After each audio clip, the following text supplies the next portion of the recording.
ഇവരുടെ ഖബറിനോടൊപ്പം ഒരു സഹാബിയുടെ മക്ബറ കൂടി ഇവിടെയുള്ളതായി തദ്ദേശവാസികൾ വിശ്വസിക്കുന്നു.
പൗരാണികമായ അടയാളം എന്ന നിലയ്ക്ക് ഇവിടെ ശേഷിക്കുന്നത് ഈ കുളം മാത്രമാണ്.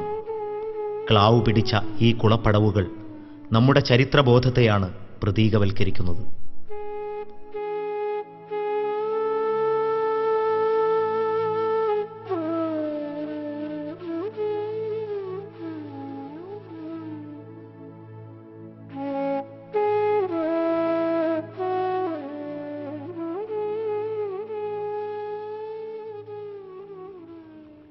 ദൗത്യസംഘം പിന്നീടെത്തിയത് പന്തലായനി കൊല്ലത്താണ്.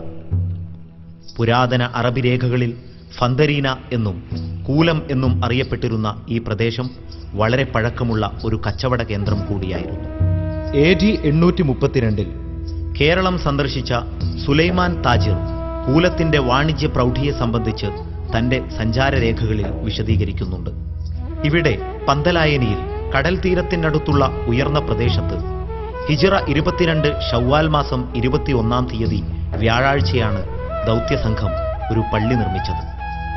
പാറപ്പള്ളി എന്ന് വിഖ്യാതമായ ഈ പള്ളിക്ക് ആദ്യകാല സഞ്ചാരികളുടെയും ഇബ്നു ബത്തൂത്ത അടക്കമുള്ള പിൽക്കാല സഞ്ചാരികളുടെയും സാന്നിധ്യത്തിന്റെ സവിശേഷ സ്മൃതികൾ പങ്കുവെക്കാനുണ്ട്.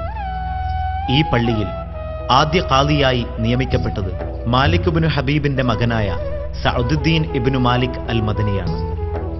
സമുദ്രത്തോട് കിന്നാരം ചൊല്ലുന്ന പ്രകൃതിരമണീയമായ ഈ അനുഗ്രഹീത ദേശത്ത് സ്വഹാബാക്കളിൽപ്പെട്ട ബദർ യുദ്ധത്തിൽ പങ്കെടുത്തവർ എന്ന വിശേഷ സ്ഥാനമുള്ള തമീമുൽ അൻസാരി എന്ന സഹാബി അന്ത്യവിശ്രമം കൊള്ളുന്നതായി തദ്ദേശവാസികൾ വിശ്വസിക്കുന്നു.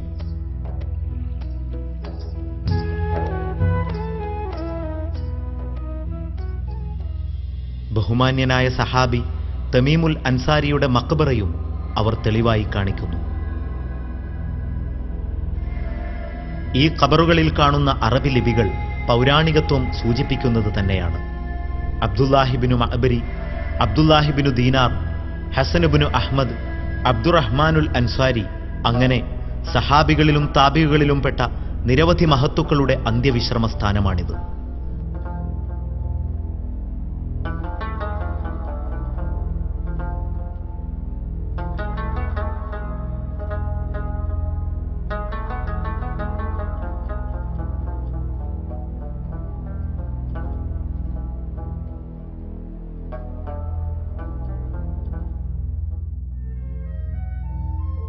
നിരവധി സവിശേഷതകളുള്ള ഈ പ്രദേശത്ത് ആദം നബിയുടെ കാലടി പാറയിൽ പതിഞ്ഞതായി വിശ്വസിക്കപ്പെടുന്നു.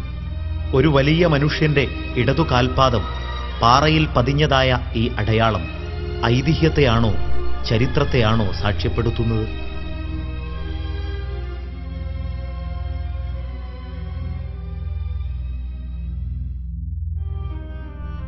ആദ്യകാലത്ത് മാലിക് ഇബ്നു ദീനാറും സംഘവും നിർമ്മിച്ച വിഖ്യാതമായ 10 മസ്ജിദുകൾ കൂടാതെ അതിന്റെ അടുത്ത കാലങ്ങളിലായി പല പ്രദേശങ്ങളിലും പള്ളികൾ നിർമ്മിക്കപ്പെട്ടിരുന്നു. സുഗന്ധവ്യഞ്ജനങ്ങളുടെ ഉൾനാടൻ വാണിജ്യ വിഭവങ്ങൾക്ക് കേളികേട്ട കാസർകോട്ടെ ഷിറിയപ്പുഴ വഴി ഉൾനാടൻ പ്രദേശങ്ങളിലേക്കും ആദ്യകാലത്ത് തന്നെ ഇസ്ലാമിക പ്രബോധന ദൗത്യവുമായി സഹാബാക്കളെത്തിയിരുന്നു. അടുത്ത കാലം വരെ പൗരാണികതയോടെ തലയുയർത്തി നിന്ന ഇവിടുത്തെ മസ്ജിദ് ചില സമ്മർദ്ദങ്ങൾ കാരണം പൊളിക്കാൻ ഇവിടുത്തെ മഹല്ല് നിവാസികൾ നിർബന്ധിതരായി. കരിങ്കല്ലിൽ കൊത്തുപണികളോടെ പണിത ഈ മസ്ജിദ് വാസ്തുസാദൃശ്യം പറഞ്ഞ് അവകാശവാദവുമായി എത്തിയവരുടെ ഭീഷണി നിമിത്തമാണ് തകർക്കപ്പെട്ടത്.